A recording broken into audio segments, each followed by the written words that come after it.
Драги ученици, на овој видео час ќе учиме наставната содржина Европска Унија или скратено ЕУ.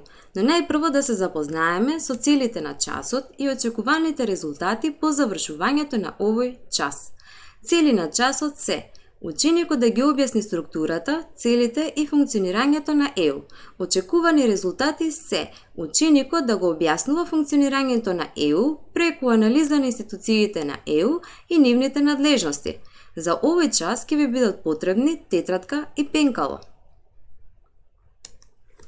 Најпрво одговорете: што знаете за ЕУ и што би сакале да знаете, додека пак последната колона што научив ја пополнувате на крајот од часот.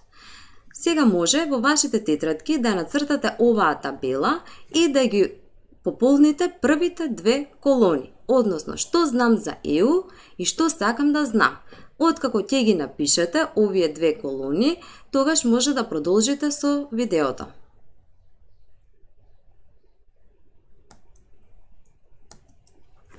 Организацијата на работата на Европската Унија е сложена за разбирање и повеќето истражувања покажуваат дека голем број граѓани на земјите членки на Унијата не го разбираат начинот на кој работи Унијата. Зошто тогаш младите од нашата земја да се мачат да ги разберат овие комплицирани процедури? Да се биде европски граѓанин не значи само да се прифатат вредностите врз кои што почива Унијата, туку и да се познава начинот на работа на истата, особено во поглед на носењето на одлуките.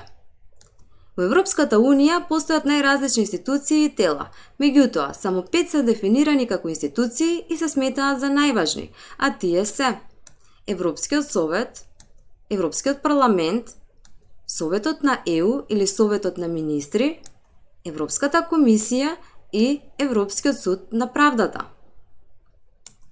Сега имаме активност за вас учениците која гласи: представување на институциите на ЕУ во графичка форма. Најпрво одберете една од 5 клучни институции на ЕУ. Европскиот совет е највисоко тело на Европската Унија.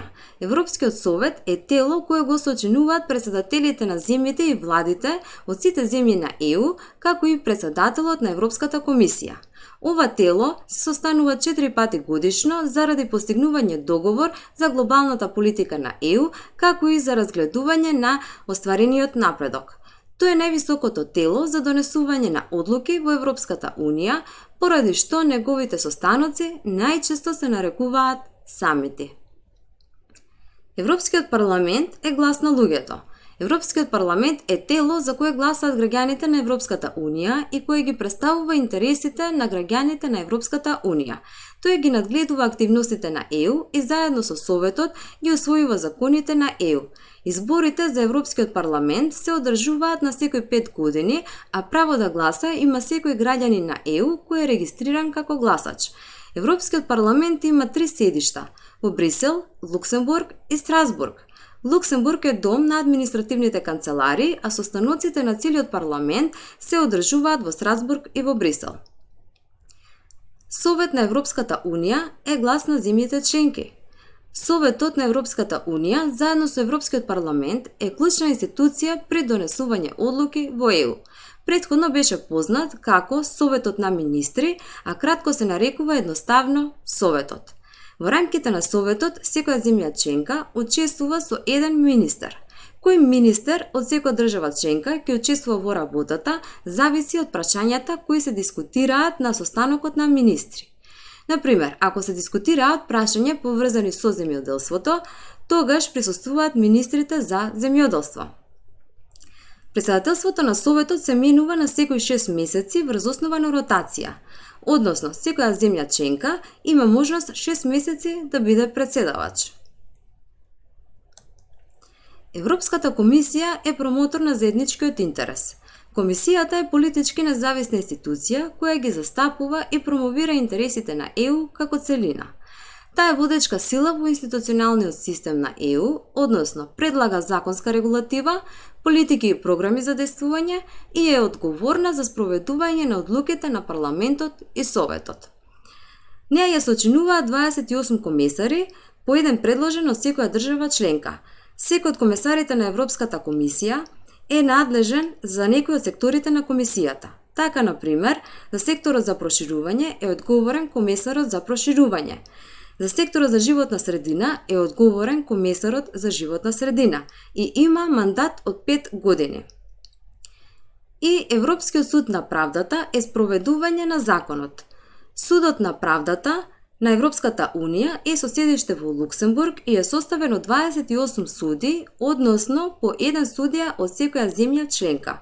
Судиите ги именуваат владите на земјите членки, но сите судии се независни и секој од нив има мандат од 6 години.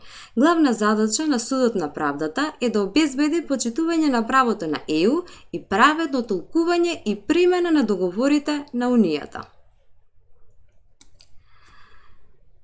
Откако ќе одберете една од институциите, од 5 институции, направете графички приказ на институцијата, низината функција и слично.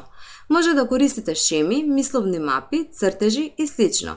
При тоа не мора да се ограничувате само од овие информации, туку може да истражите и дополнително, или пак да го додадете она што го знаете од претходно. Сега може да го стопирате видеото и да ја направите оваа активност.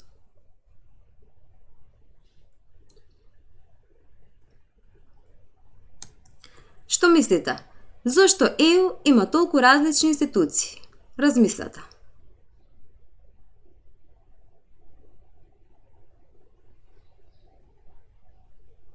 Заклучокот е дека, покрај тоа што секоја институција врши своји посебни функции, тие служат и за меѓусебна соработка, но и контрола и проверка на меѓусебното функционирање. За крај, имаме прашалник со функциите и одговорностите на секоја од институциите на ЕУ. Кој дава предлози за закони на ЕУ? Кој ги одобрува законите на ЕУ? Кој се состои од само еден представник член во земја на ЕУ? Кој го избират граѓаните на ЕУ? Кој ги представува интересите на граѓаните? Кој ги представува интересите на земјите на ЕУ, нивните влади? Кој одлучува за толкување на законите на ЕУ? Кој дефинира општа политичка насока на ЕУ? Кој обезбедува почитување на правото на ЕУ? Дали е тоа Европскиот совет, Европскиот парламент, Советот на ЕУ или Советот на министри, Европската комисија или пак Европскиот суд на правдата? Нацртајте ја оваа табела и ставете знакче во соодветното поле и колона која што сметате дека е точниот одговор.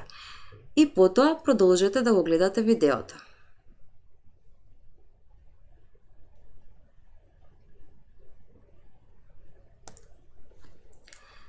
Сега заедно да ги одговориме прашањата.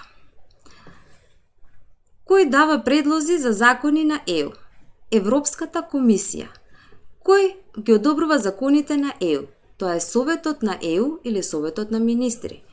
Кој се состои од само еден представник член по земја на ЕУ? Тоа е Европската комисија. Кој го избират граѓаните на ЕУ? Тоа е Европскиот парламент. Кој ги представува интересите на граѓаните? Повторно, Европскиот парламент. Кој ги представува интересите на земјите на ЕУ, нивните влади? Советот на ЕУ или Советот на министри. Кој одлучува за толкување на законите на ЕУ? Тоа е Европскиот суд на правдата. Кој дефинира општа политичка насока на ЕУ? Тоа е Европскиот совет. Кој обезбедува почитување на правото на ЕУ? Повторно, Европскиот суд на правдата. За крај, немој да заборавите да напишете третата колона, односно што сте научиле од овој час. Ви благодарам на вниманието.